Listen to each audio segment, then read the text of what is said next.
Ok, pessoal, nessa aula vamos falar sobre vozes verbais. O que é isso? A gente tem três vozes verbais: voz passiva, voz ativa e voz reflexiva. Eu chamo de voz passiva aquela em que o sujeito da oração sofre uma ação provocada pelo termo que eu vou considerá-lo agente da passiva. Eu vou ter também a chamada voz ativa, que é aquela em que o sujeito pratica a ação na frase.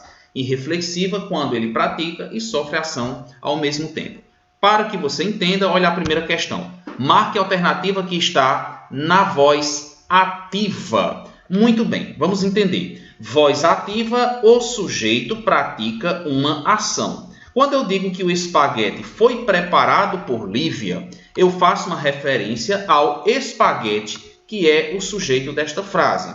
Só que este espaguete não praticou nenhuma ação. Muito pelo contrário, ele sofreu uma ação. Como é que eu sei que ele sofreu essa ação? Porque na voz passiva, normalmente eu tenho uma locução verbal. O primeiro verbo sempre será o verbo ser, o verbo estar ou o verbo ficar. É o chamado verbo auxiliar. O segundo verbo vai estar no que eu chamo de particípio, que é aquele verbo que tem a terminação ado ou ido. Então, você agora vai perceber por dedução. Se o espaguete foi preparado por alguém, o espaguete sofre uma ação verbal. Então, eu tenho uma voz passiva na frase, porque está indicando que o sujeito sofreu uma ação. Ok? Nesse caso, na letra A, nós não temos voz ativa, ou seja, o sujeito não praticou a ação.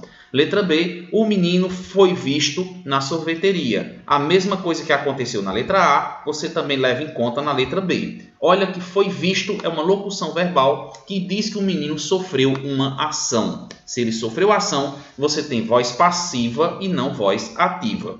Letra C, ele havia escrito o livro por você. Veja que, assim como na letra A e na letra B, aqui você também tem uma locução verbal, não é verdade? Havia escrito. Você também tem um verbo principal no particípio, embora seja um particípio irregular. Afinal de contas, não existe escrevido, só vai existir escrito.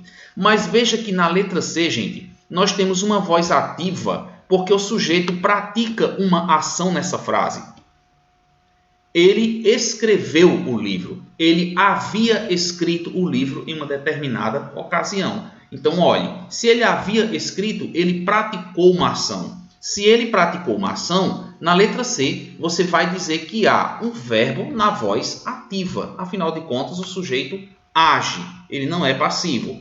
Na letra D, alugam-se casas, só para a gente comprovar que a letra C é a correta. O que é que diz a letra D? Quando eu falo que alugam-se casas, você não tem na letra D uma locução verbal como aconteceu na A, na B e na letra C, certo? Você não tem essa locução verbal. Mas aqui, gente, eu também tenho a chamada voz passiva irregular. O que é isso? É aquela frase em que o sujeito sofre uma ação, mas você não usou uma locução verbal. Você usou um pronome chamado de partícula apassivadora. No caso, este se é uma partícula apassivadora. Por que ele é uma partícula apassivadora, professor?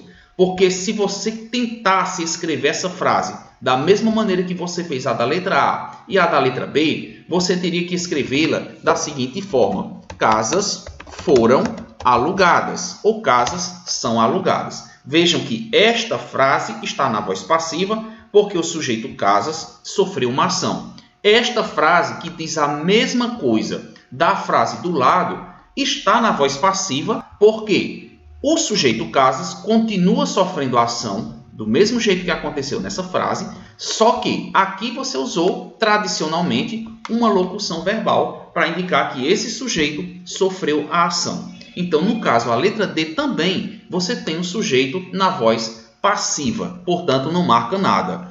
Na letra E, as casas antigas vão ser demolidas pela construtora.